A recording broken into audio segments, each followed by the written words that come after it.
se tient demain à Brazzaville, la deuxième édition du Forum Vox Eco, une édition consacrée à l'agriculture. 3 panels seront principalement organisés pour permettre aux divers intervenants de plancher sur l'agriculture congolaise, qui est considérée par les autorités comme un pilier important de la diversification de l'économie du pays. Et pour en parler, nous recevons le directeur général de Vox, Monsieur Arsène Séverin. Monsieur le directeur, bonsoir. Bonsoir, Mexan Foukmaker. Demain, donc, dès 13h30, s'ouvre la deuxième édition du Forum Vox Eco consacré à l'agriculture, on l'a dit. Mais déjà en mars, vous avez organisé un premier forum sur les investissements. Qu'est-ce qu'on peut retenir de l'essentiel ? Alors, pour l'essentiel, qu'est-ce qu'on peut retenir de la première édition ? C'est que le forum s'est bien déroulé et que la semaine dernière, nous avons procédé à la publication du livre blanc. Le livre blanc, c'est un livre synthèse qui reprend pratiquement la plupart des propos tenus lors donc de ce forum et dans les 3 panels. Et donc, nous avons fait ce résumé. Le livre est maintenant disponible et tout le monde peut accéder à ce livre à partir de demain à l'ouverture de la deuxième édition du forum. Donc, on peut dire pour l'essentiel que la première édition a vécu et aujourd'hui, les actes existent. Tout le monde peut accéder à ces actes pour comprendre de quoi il était question et toutes les suggestions qui ont été faites. Aujourd'hui, les décideurs peuvent donc les récupérer et mettre à exécution tel qu'ils ont prévu dans leur politique. Et demain s'ouvre une nouvelle édition placée sur le thème « Bâtir une nouvelle économie sur l'agriculture ». Pourquoi ce thème ? Pourquoi parler l'agriculture ? Oui, l'agriculture est un thème très important. Le Congo est un pays pétrolier. Le Congo a fait ses preuves en tant que pays pétrolier. Il est plus important des producteurs de pays pétroliers ici en Afrique subsaharienne. Il a occupé la 4e place. Bon, maintenant, après, on pense que les analystes pensent que le pétrole ne suffit pas pour le développement économique du Congo. Le Congo exploite le pétrole depuis la fin des années 60, donc depuis 1969, on a les premières compagnies de pétrole. Mais le pétrole, ce n'était pas la première ressource du pays, puisque jusqu'en 1972, on avait le bois. Donc, que ce soit le pétrole, que ce soit le bois, on va dire un peu des économies extractives, les économies rentables, ça n'a pas permis vraiment au pays de décoller. Et depuis un certain moment, toutes les autorités du pays pensent qu'il faut diversifier l'économie congolaise. Donc, quitter le pétrole, quitter le bois, donc les ressources naturelles, et commencer à travailler la terre. Et l'agriculture est donc prise comme un pilier principal dans la diversification de l'économie congolaise. Donc, et nous avons pensé, en organisant la deuxième édition du forum Vox Eco, nous allons donc réunir les gens pour venir discuter de l'agriculture. C'est quoi l'agriculture ? Est-ce que c'est juste prendre ça où ? Aller travailler un lopin de terre, aller dans un champ ? Ou bien c'est plus que toute une entreprise qui peut permettre le développement économique d'un pays ?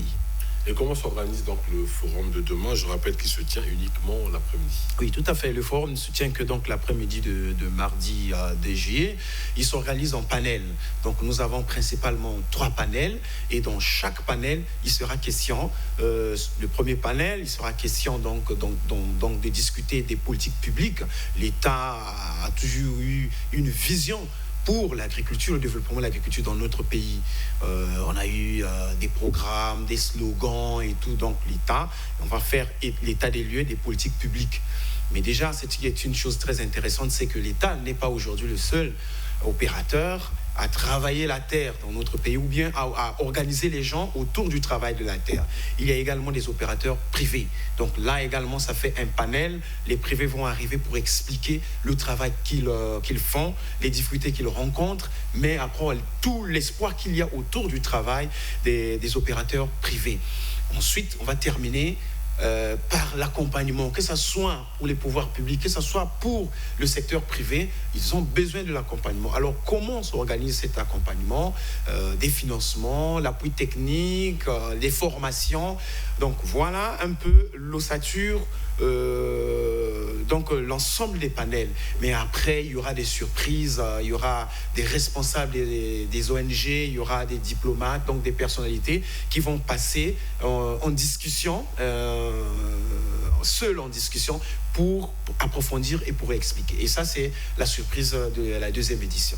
Alors, une autre surprise, pourquoi Vox organise ce genre de forum ? Quel est le but visé ?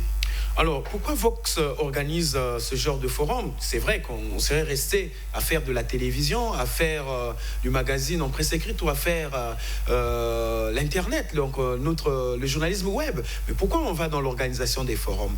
Mais tout part justement de ce que nous avons de plus essentiel à donner au niveau de Vox TV. C'est l'émission Grand Débat que vous animez. C'est-à-dire, à travers ce format, cette émission, on fait venir les compétences chaque soir ici pour débattre des questions d'intérêt national, donc nous, au cours de grands débats.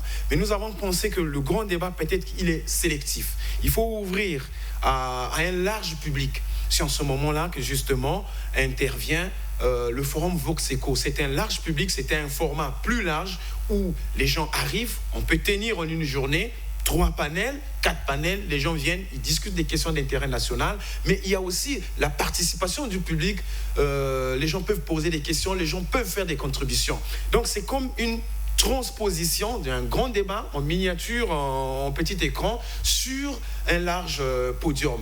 Et à la fin, justement, ça ne suffit pas seulement d'organiser ce débat, de faire participer des gens qui font des contributions et des suggestions, mais à la fin, il y a la production d'un livre blanc. Ce ne sont pas des conclusions, mais c'est le résumé de l'esprit du forum que nous mettons dans le livre blanc pour permettre justement aux décideurs, pour permettre aux acteurs du secteur privé et à ceux qui accompagnent que chacun essaie de prendre sa part pour mettre en action